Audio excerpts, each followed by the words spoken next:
자, 요게 지금 멜론 차트 1위 해당되는 노래라고 하네. 3월 1주차 최신 가요를 선생님 검색을 해봤더니 이런 노래들이 있네요. 자, 1위부터 한번 쭉 보시면은요. 이 노래들이 하나의 가사라고 봤을 때, 노래 가사도 하나의 시니까요. 내용을 봤을 때요. 중심 소재, 제재들이 잠이 오질 않네요. 뭐 취기를 빌려, 이 밤을 빌려 말해요. 뭐 힘든 건 사랑이 아니다. 어떻게 이별까지 사랑하겠어? 널 사랑하는 거지. 그날의 난 마음이 편했을까? 뭐 어떻게 지내? 늦은 밤 너의 집 앞 골목길에서 혼술하고 싶은 밤. 그죠? 안녕 너의 번호를 누르고. 이런 노래들을 한번 쭉 보세요. 우리 왜 헤어져야 해? 추억은 만남보다 이별에 남아. 지금 너무 많습니다. 우리 어쩌다 헤어진 걸까? 이런 노래들을 쭉 보시면은 굉장히 많은 노래들의 소재가 이것이라는 걸 알 수 있어요. 바로 뭘까요? 어떤 상황에 놓여 있을 때 우리는 이렇게 노랫말을 만들고 이걸 가사로 해서 이렇게 음악으로 우리가 함께 공감하고 즐겨 듣고 있을까? 한번 생각을 해봤더니 지금 현재 우리는 2021년도를 살아가고 있지만 교과서에서 배우는 1925년도에 김소월과 우리는 전혀 다르지 않은 삶을 살고 있구나 라고 하는 것을 알게 됐어요. 바로 이별이라고 하는 상황에 놓여있다라는 것을 확인을 해봤습니다. 자, 그럼 우리 김소월은 시 안에서 어떠한 이별의 정서를 표현하고 있을지 한번 작품을 보러 가보도록 하겠습니다. 가는 길 김소월 그립다 말을 할까 하니 그리워 그냥 갈까 그래도 다시 더 한 번 저 산에도 까마귀 들에 까마귀 서산에는 해진다고 지적입니다. 앞 강물 뒤 강물 흐르는 물은 어서 따라오라고 따라가자고 흘러도 연달아 흐릅 디다려 자, 우리가 듣고 있는 노래와 다를 바 없습니다. 김소월은 1925년도에 가는 길이라고 하는 시를 지어서 자신이 느끼고 있는 인과의 이별의 슬픔이라고 하는 감정을 이 작품 안에 담아 놓았어요. 그럼 한번 본문을 같이 확인해 봅시다. 자, 교과서는 42페이지를 준비를 하시고요. 본문 교과서에 있는 내용을 함께 공부를 해보도록 할 거예요. 자, 이 시는 제목은 가는 길이라고 되어 있고요. 총 4연 그리고 13행으로 이루어져 있는 길이 길지 않습니다. 자, 이 작품은 우리 민족의 보편적인 정서, 누구나 느낄 수 있는 정서인 정한을 표현한 시이다. 이게 가장 중요한 이 작품의 핵심이 됩니다. 정한이라고 하는 것은 무엇이냐? 한의 정서예요. 우리 한국 사람이라고 하면은 모두 알고 있는 정서죠. 한이라고 하는 정서를 진솔하게 표현을 했다라는 거예요. 그럼 이 안에서 어떤 상황에 놓여 있기에 이 작가가 시적 화자가 한이라고 하는 정서를 느끼게 됐는지 한번 내용을 볼 건데 총 4연으로 되어 있습니다. 자, 우리 먼저 1, 2연과 그리고 3, 4연을 한번 묶어보세요. 지금 볼펜 드시고 옆에 필기구들 준비를 해놓고 적으면서 같이 공부를 하면 좋을 것 같습니다. 자, 1, 2연 그리고 3, 4연을 각각 묶어보겠어요. 자, 1, 2연을 묶어서 먼저 선정이라고 한번 적어봅니다. 선정, 정서를 먼저 말했어요. 그 다음에 3, 4연을 묶어서 후경, 나중에 경치를 말할 거예요. 먼저 정서를 드러내고 그 다음 뒷부분의 경치를 보여줄 것이다. 이걸 합해서 뭐라고 합니까? 선정 그리고 후경이라고 합니다. 자, 선정에서는 작가가 가지고 있는 속마음이 드러납니다. 미리 알려드리는 거예요. 미리 적어놓고 그 다음에 본문 안에서 다시 한번 확인을 해볼 거예요. 자, 선정에서는요. 내면 심리가 드러납니다. 내면 심리, 어떤 심리를 가지고 있는지. 그 다음 후경에서는요. 이번에는 안이 아니라 바깥이야. 그래서 외적인 상황이 드러나게 됩니다. 자, 이렇게 크게 1, 2연과 그 다음에 3, 4연을 묶어 놓고 그 다음에 공부를 하면 좋을 것 같아요. 자, 그러면 1연부터 한번 내용을 볼까요? 자, 굉장히 아주 유명한 명문장입니다. 이 작품 속에서 제일 뭔가 이렇게 탁 핵심을 찌르는 그런 부분인데요. 그립다. 첫 번부터 시작을 합니다. 자, 그립다라고 했어요. 그립다는 뭐예요? 이 작품 전체를 관통하고 있는 정서입니다. 대표적인 정서예요. 그립다라고 하는 정서가 첫 부분에 딱 등장을 하죠. 그립다라고 근데 말을 한 게 아니라 그립다라고 말을 할까 했더니 더 그리워진다.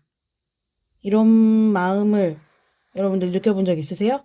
그립다라고 말을 해볼까? 근데 이 말을 떠올리기만 해도 너무너무 그리운 감정이 들어서 그 힘을 가지고 있다라는 거야. 언어 자체에 힘을 느낄 수 있다라는 거예요. 말이 가지고 있는 하나의 힘이라는 거죠. 이 그립다라고 하는 정서는 화자의 감정입니다. 화자의 심정을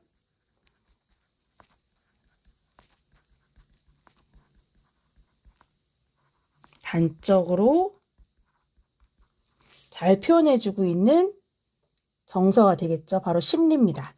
여기 있는 내면 심리. 자, 제일 첫 번부터 시작을 합니다. 그립다. 말을 할까?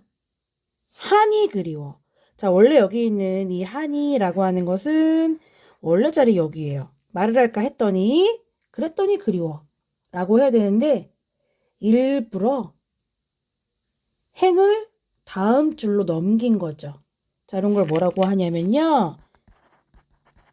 행간 걸침이라고 합니다.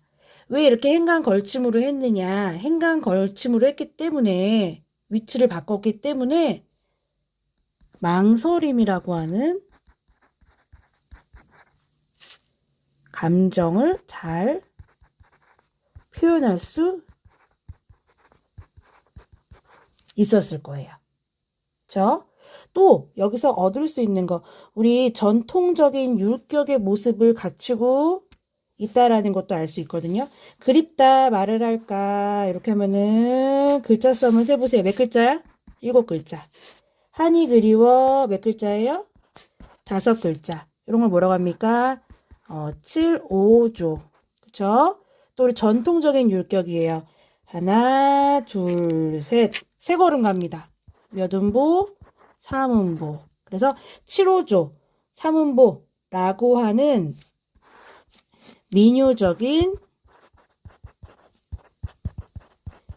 율격의 모습도 갖추고 있구나. 자, 이거 내재율이에요. 이거 이렇게 율격 가지고 있다고 해서 외형률, 시조라고 헷갈리시면 안 되고 이거는 내재율, 현대시입니다. 내재율을 가지고 있지만 전통적인 율격을 나타내고 있다라는 거예요. 그래서 나타내는 우리 김소월 시 특징들, 단어들을 쭉 한번 나열을 해보면요. 우리 김소월 시인을 보고서 굉장히 전통적인 시를 쓰시는 분이다. 라고 하기도 하고요. 그리고 김소월 씨의 특징이에요. 민요적인 느낌을 주기도 합니다. 3음보 7호조이기 때문이에요. 또 주로 소재가 애상적이야. 슬픈 내용들을 많이 다루고 있고요. 그렇기 때문에 서정적입니다. 정서를 잘 드러내주고 있다라는 거예요. 이 시 전체를 지배하는 정서는 뭐가 됩니까? 바로 인과의 이별, 그 이별을 통한 아쉬움, 그리고 그리움이에요. 한번 계속해서 내용을 보도록 하겠습니다. 자, 그냥 갈까? 너무 그리운 거야. 너무 그립고 너무너무 보고 싶어서 어떻게 했냐면은요. 아, 그냥 갈까? 라고 갈등을 해요. 그리고 망설입니다.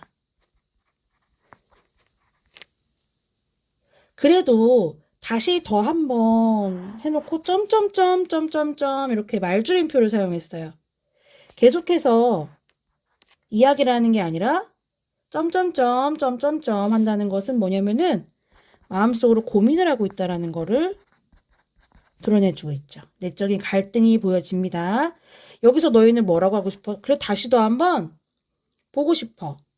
아, 다시 더 한번 만나서 말하고 싶어. 다시 더 한 번만이라도 볼 수 있으면 좋겠어. 이런 감정이겠죠. 자, 미련 남은 거야. 그래서 여운이 드러나게 됩니다. 이런 감정들을 노래한 작품들이 많다라는 거예요. 지금 우리가 듣고 있는 그런 가요들, 멜론탑 순위권 1위부터 100위까지 해당되는 노래들 중에서 이런 미련과 여운 때문에 만들어진 노래들 많죠. 이거 하면 안 돼요, 여러분. 이거 헤어진 다음에 다시 연락을 한다거나 찾아간다거나 이거 미련과 여운이에요. 이거 하면 안 되고 이렇게 김소월처럼 점점점 내적 갈등하고 끝내세요. 자, 1연과 2연 내용 확인했습니다.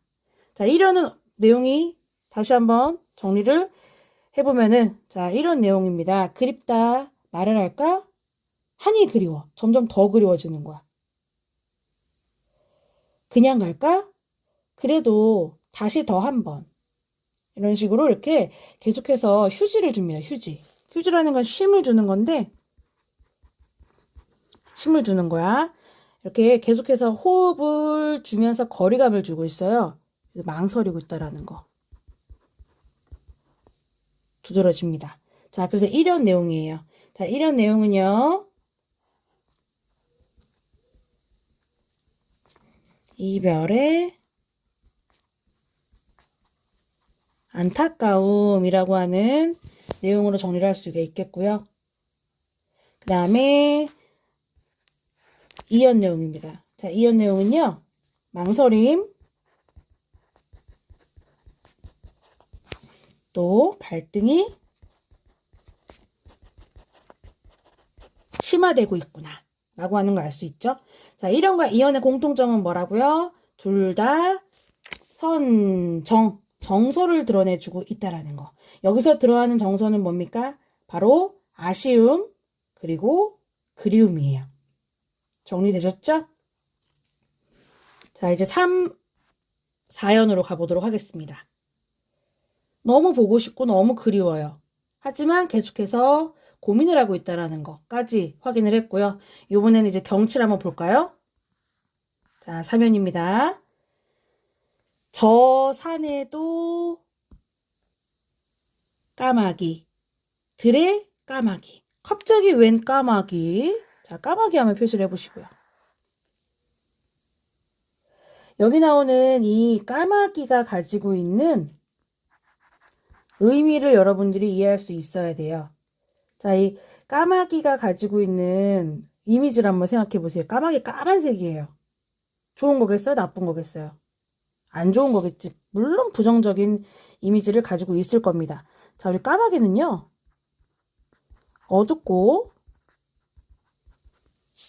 슬픈 이미지예요. 까마귀 우는 소리를 한번 생각해 보세요. 밝지 않잖아. 까까 이러고 슬프게 울잖아. 그죠? 어둡고 슬픈 이미지예요.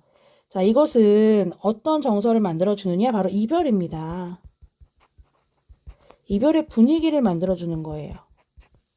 자, 까마귀라고 하는 거는 또 이 까마귀를 통해서 우리는 느껴지는 그 사건의 시간이 이제 다 되었구나 라고 하는 거를 알 수 있는데 어떤 시간이 다 되었냐면요. 헤어질 시간이 다 된 거예요. 헤어질 시간이 임박했구나 라고 하는 것을 알 수 있겠죠. 그러니까 이별을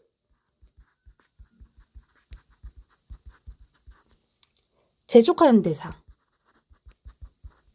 헤어져야 돼. 너네 이제 더 이상 만날 수 없어. 이제 이별해야 해. 하는 그 대상이에요.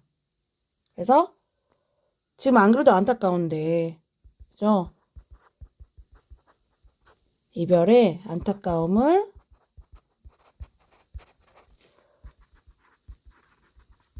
심화시키는 존재구나라는 걸 알 수 있습니다.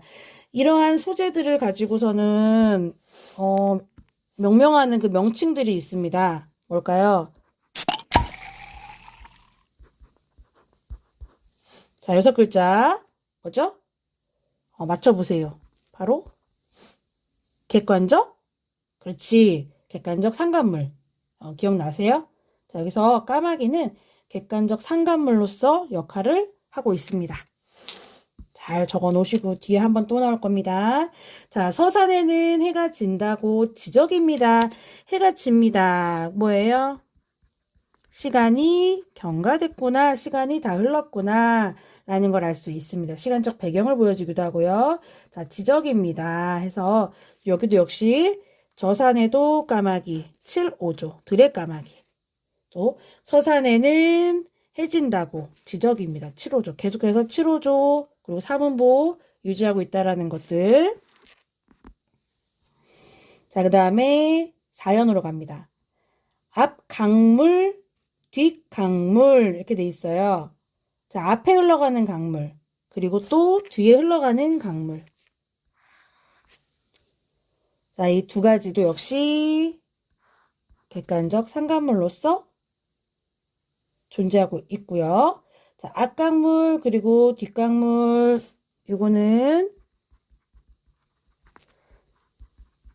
시간의 흐름을 보여줍니다. 그렇기 때문에 역시 이별의 의미를 담고 있구나 라고 하는 걸 알 수 있겠죠. 또 우리 김소월 시인이 굉장히 잘 사용하는 것들인데 리듬감을 나타내기 위해서 여기 보시면은 이응, 미음, 리을 이런 것들 사용했습니다. 유음과 비음을 많이 사용했어요. 뭘 만들기 위해서? 리듬감을 만들기 위해서. 우리 시는 하나의 노래이기 때문에 이렇게 리듬감, 운율을 만들어준다라는 거예요. 자, 흐르는 물은 물이 계속 이렇게 흘러가요. 자, 이 흘러가는 물이라고 하는 것 자체가 굉장히 어떻게 보면 좀 슬픈 그런 감정을 느낄 수밖에 없게 하는 존재인데 왜 이런 한계를 보여주느냐? 물을 막을 수가 없잖아. 아무리 사람의 힘으로 물을 막으려고 해도 물은 계속 흘러갑니다. 그래서 인간의 의지로는 극복을 할 수가 없는 한계점이라고 하는 것을 흐르는 물이라고 표현을 해준 거예요. 자, 이 물이 뭐라고 하냐면요. 어서 따라와, 따라가자. 한마디로 재촉하는 거죠. 자, 위에 있는 누구랑 똑같아요? 까마귀와 같은 역할을 합니다. 흘러도 연달아 흐릅디다려. 자, 흐릅디다려. 요거는요. 흐릅디다 그려. 이렇게 하는 건데 요거 그냥 줄임말이에요. 평북 방언 사투리 중에 하나입니다. 계속 흐르고 있네요. 라고 하면서 끝내고 있어요. 자, 그래서 우리 사면과 사연도 한번 정리를 해보도록 할 거예요. 자, 3면에서 까마귀가 계속 까깍 하면서 시간이 흘렀어. 이제 가야 될 시간이야. 헤어져야 돼. 라고 재촉을 한다 그랬죠. 그래서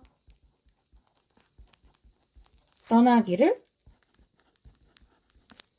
재촉하는 객관적 상관물 집어넣어 주세요. 뭐예요? 귀. 그치? 자, 그 다음에 사연으로 가겠습니다. 자, 사연은요. 따라와 라고 하는 따라오라고 재촉하는 땡땡 뭐예요? 강물. 됐죠? 자, 이렇게 우리 1, 2형과 3, 4연의 본문 내용을 한번 정리를 해봤고요. 자, 이 정리한 내용을 가지고서 우리는 전체적인 구성을 한번 확인해 보도록 하겠습니다. 자, 우리 연을 한번 나눠가지고 이렇게 표현을 해봤어요. 여러분들이 적을 때 참고해서 적으시라고. 자, 이런 내용입니다. 그립다. 말을 할까? 잠깐 쉬었다가 하니 그리워. 이렇게 행간 걸침을 통해서 휴지, 거리감을 주면서 화자가 망설이고 있다는 거. 그리워라고 말하는 것 자체가 너무너무 마음이 아파가지고 지금 이별의 안타까움을 느끼고 있다고 했죠. 그래서 이런 내용은 이별의 안타까움. 자, 그다음 2연. 그냥 갈까? 그래도 다시 더 한번. 말줄임표. 말줄임표니까 망설이는 거예요. 말줄임표니까. 자, 망설임과 갈등의 심화. 그다음 3연. 저 산에도 까마귀, 들의 까마귀. 서산에는 해진다고 지적입니다. 자, 까마귀, 떠나기를 재촉하는 존재. 그 다음 4연에도 우리 객관적 상관물 또 등장했습니다. 앞강물, 그리고 뒷강물, 흐르는 물은 따라오라고, 따라가자고, 연달아 계속 흐릅니다. 라고 해서 4연에 따라오라고 재촉하는 강물. 자, 앞부분에는 우리 정서, 그립다. 그지? 그 다음에 후경, 경치, 까마귀와 강물. 이렇게 정리를 해봤고요. 앞부분에서는 이별의 내면, 그리고 우리 뒷부분에서는 외적 상황이라고 하는 거 잘 기억해 놓으시면 좋겠습니다.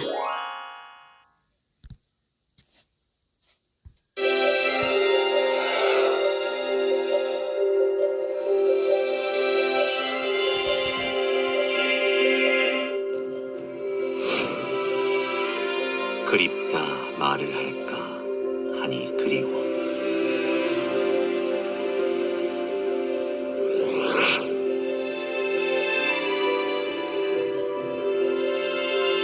그냥 갈까 그래도 다시 더 한번.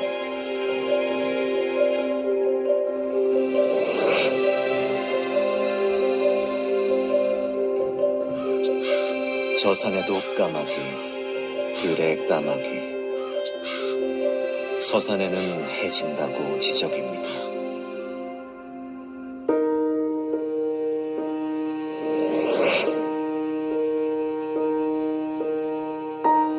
앞 강물, 뒤 강물, 흐르는 물은 어서 따라오라고, 따라가자고. 흘러도 연달아 흐릅디다려.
자, 이렇게 이별의 슬픔 그리고 아쉬움을 잘 그려낸 작품인 김소월의 가는 길 본문 같이 공부를 해 보았습니다. 자, 그럼 우리 학습활동 43페이지에 문제들이 있는데요. 이것들은 스스로 한번 문제를 풀어보시고 우리 출석 수업할 때 선생님들과 함께 답을 맞춰보면서 이야기를 나눠보도록 할 거예요. 특히 이번 문제 같은 경우는 왜 이런 방식으로 작품을 썼을까? 특히 시행 배열이 주제 전달에 미치는 효과는 무엇일까? 초점을 맞추고 한번 곰곰이 잘 생각을 해 오셨으면 좋겠습니다. 그러면 이어지는 2번부터 문제 한번 풀어보시도록 할 건데요. 교과서 보시면서 그리고 적었던 필기한 내용을 바탕으로 해서 우리 남은 문제 한번 다 맞도록 합시다. 자, 그럼 가는 길 학습은 여기서 마치도록 하겠습니다.